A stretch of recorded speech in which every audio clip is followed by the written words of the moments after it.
తీవ్రమైన ఎండలతో నిర్మల్ జిల్లా ప్రజలు అల్లాడిపోతున్నారు. గత వారంగా 42 నుంచి 43 డిగ్రీల గరిష్ట ఉష్ణోగ్రత నమోదవుతోంది.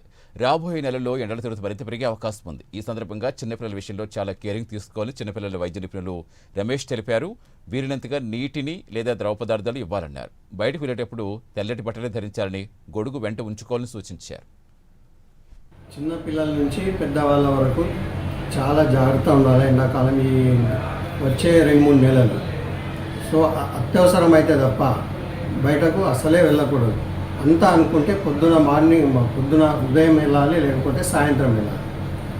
ఒకవేళ వెళ్తే కూడా మనతో పాటు కొంచెం మంచి మన వాటర్ తీసుకెళ్ళాలి, లేకపోతే ఓఆర్ఎస్ ప్యాకెట్స్ తీసుకుపోవాలి, లేకపోతే మన షర్బత్ అన్న ఇట్లాంటివి తీసుకొని పోవాలి. మాటికి నీళ్ళు తాగుతూ ఉండాలి.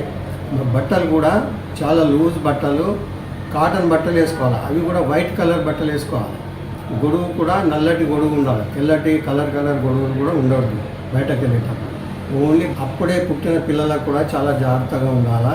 వాళ్ళకి మనం ఎట్లాంటి పానీయాలు కానీ వాటర్ కానీ తాగియం కాబట్టి రూమ్ టెంపరేచర్ మంచిగా మెయింటైన్ చేయాలి. ఎంత అవసరం ఉంటే అంత. వేడిగా ఉంటే చల్లగా ఉంచాలి, చల్లగా ఉంటే వేడిగా ఉంచాలి.